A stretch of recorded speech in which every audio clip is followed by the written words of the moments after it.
Good morning, YouTube. Welcome back to my channel. I'm Kaelin Anderson with Pour Special Events, where we talk about all things mobile businesses, specifically mobile bartending.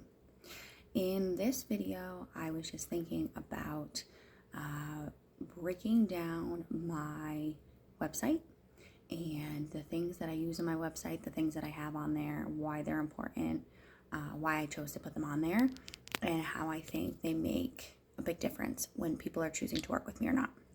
So let's go over a few things.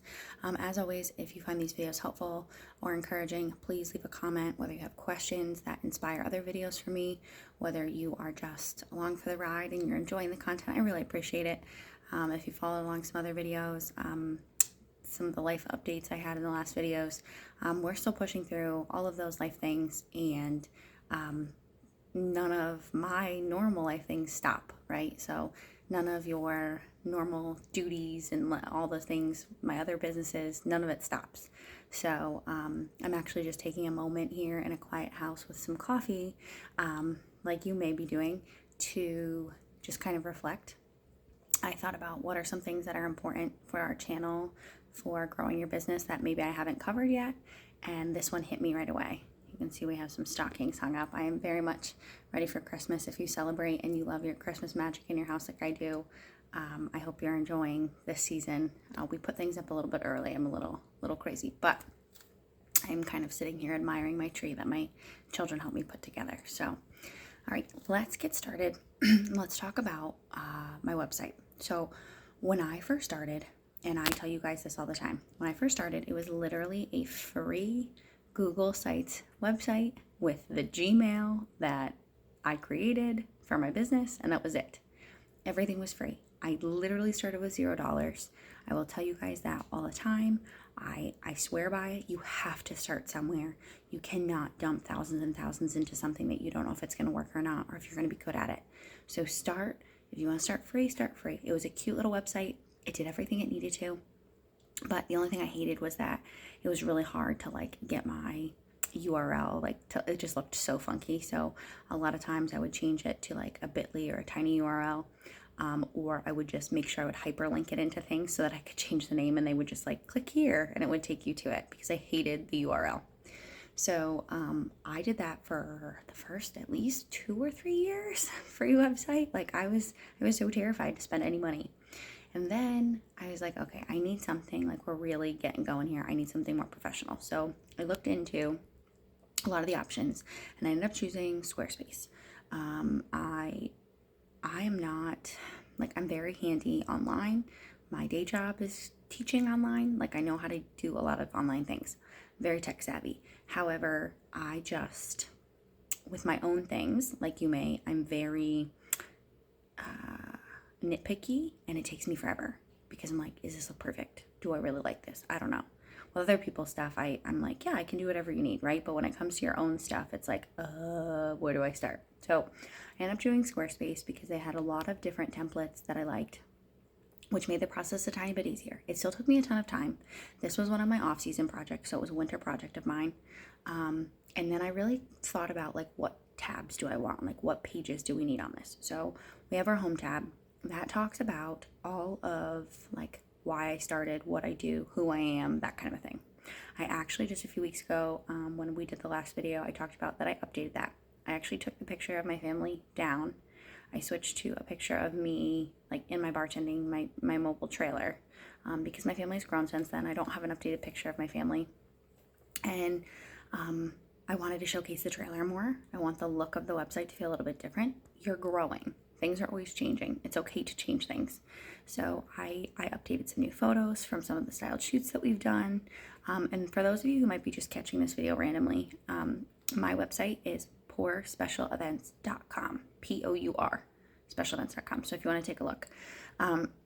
So our homepage kind of starts there. There are buttons throughout it that you can click that will take you to different places. So it'll take you to, I kind of started doing a blog.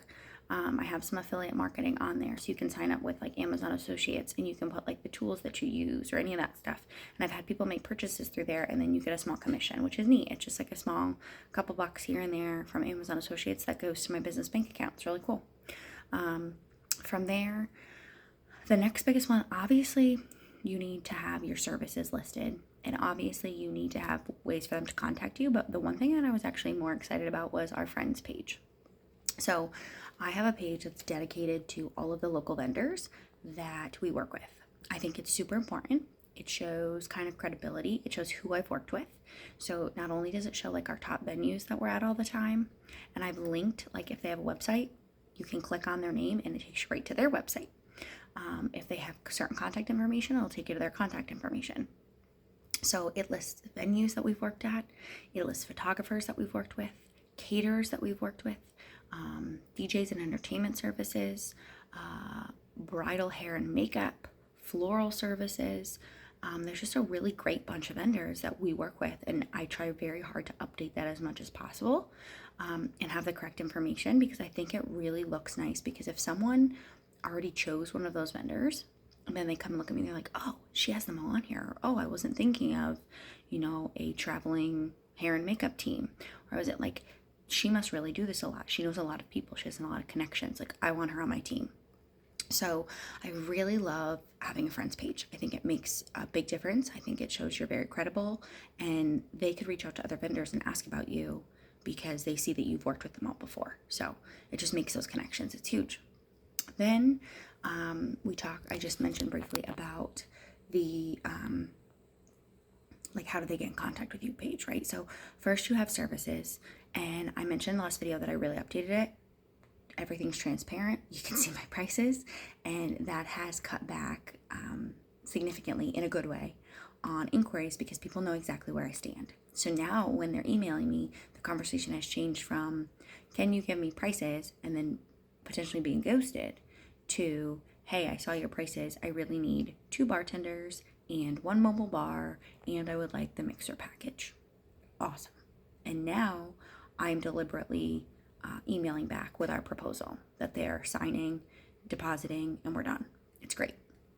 So having your services listed is huge. Having the contact form is huge, and having it correctly in there. I mentioned in the last video where you can get the exact information you need. A contact form is only so good as the information that's provided. So you need to make sure you're asking the right questions, or you will get frustrated every single time you see a form come through and it doesn't have all the questions that you need answered. I've done it a long time, and it's so frustrating. And then you're like kicking yourself because you're like, well, I'm the only one to blame because I didn't put it in correctly, right? So that would be another thing. I do have a shop on there. I'm really not great with the shop thing. I'm trying so hard. I have done a lot with like digital, what do they call it? Like digital shops where you can use like Printable or Printify, and you can create different pieces, whether it's shirts, socks, coffee mugs, water bottles, and you can put logos and things on them, and you can sell them and do a digital shop. Squarespace is amazing for that. They have a whole shop feature that helps you set up. I have stuff on there, but like I haven't taken the time to like go back through and like optimize it and make sure it's perfect. And that's where I'm saying, like, knowing a little bit more into like how SEO works and things like that could be very helpful to some of us who are doing these things ourselves. So there's a shop feature, which is great. I'm trying to think of any other stuff that I would have on there. I think those are like my basics, but I think it's just very important to make sure that you have a website. I've seen some people only use Instagram or only use like Facebook. I can tell you, I get people off of Google 24/7. Google is my favorite. Yeah, it just blows my mind how much I get from Google. I'm notorious, guys, for making coffee, letting it go cold, and then I won't drink it. So everyone's like, how many cups did you have today? I'm like, well, I had like 4, but like I feel like it was only 2 because I didn't drink 4. I let them get cold and I threw them away. Anyway, so I would definitely, if anything, not only optimize your website, get a good website going once you can afford one. Do not spend all this money if you don't have it. Okay? Free. Start with free. There's nothing wrong with it.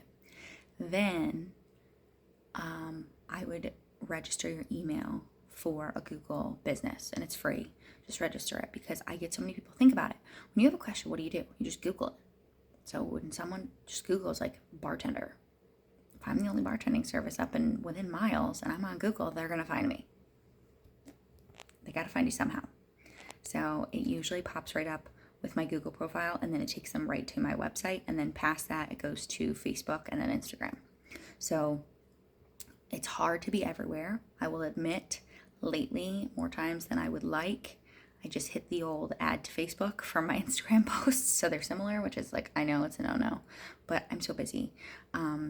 So I would say my main things are having the website updated, making sure you have the Google business account, and then I'm always posting to my Instagram first, and then Facebook gets the scraps, but it's okay. My following for the longest time was always on Facebook, so I was really focusing on upping my following on Instagram because I know a lot of people have gravitated toward that more recently. So that's kind of been my thing, and now my Instagram following has surpassed my Facebook following, so I think I did a good job at focusing on one specific area. I have a TikTok that I barely use. I try, it's just hard. I've had a couple TikToks that did really, really well. But I'm busy, right? We're all busy. How many places can you be? Like, I don't know. And YouTube has become my favorite because I can just sit here and spew all the things that I wish I knew.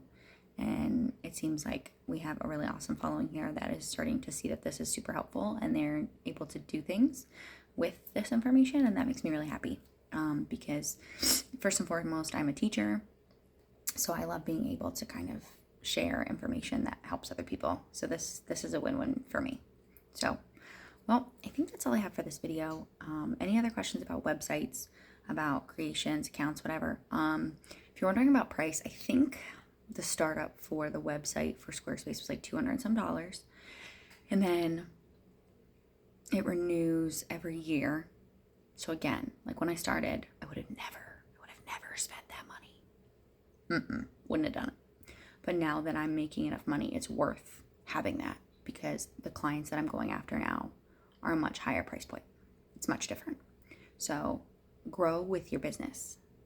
Set the standard that you want and work toward it, but don't feel like you have to be perfect on day one because you won't be. You won't be perfect on year 6 either. I'm changing everything. Year 6 and I'm still changing things. So I was kind of reflecting. I saw another local mobile bar just got bought out and because life's pressures and demands got in the way and it's hard, and my heart ached for her because I know that the intentions were there and they were excited, but it's not easy. So I'm just reminding everyone, this is not easy. I truly think I've been in this game this long and I'm doing as well as I did. And I'm not saying you have to have experience to be a mobile bartender. You do not. But I think I've done it so long because I was a full-on bartender before, because doing special events compared to bartending in a bar 6 to 7 nights a week is like, I feel like I hit the lottery. People who've never bartended at all, they're like, this is a ton of work. It is a ton of work. It's absolutely a ton of work. But I can do 3/4 of it from home. I can answer the calls, do the emails. I can still be with my kids. I can prep everything for the events from home, from our garage, the warehouse.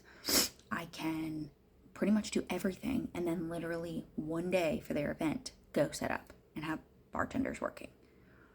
It's not, I'm gone 6 nights a week and I can't make dinner for my children. I can't put my children to bed. It's much different. So it's really about that lifestyle. Like, have you experienced that bartending, till 2, 3, 4 a.m. and you're sick of it and you don't want to do that anymore? And you see how hard that truly is because it's so hard. And then going and jumping into the special event world and doing it this way. I think the trade-off of hards would be that when you get into the special event industry, you have to be perfect every time because you're potentially working with this client one time and it's their most important day.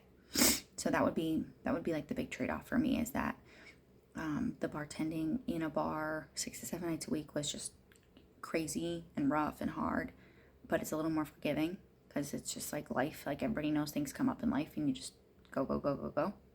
And those clients, usually will come back for food, come back to hang out. They like the atmosphere, whatever. in special events, you got one chance to make it phenomenal for them, and you need to execute. So, like my husband getting frustrated with me all the time when I'm like, but it's their most important day. And he's like, but it's everyone's most important day. I'm like, exactly. So it's so important. So that would be probably the one trade-off. But all right, before I get on too many tangents, because I could talk and talk about bartending all day long. Thank you so much for watching. Let me know if you have any questions or comments. And hopefully I can answer them for you in the next video. Thanks everybody. Have a good day.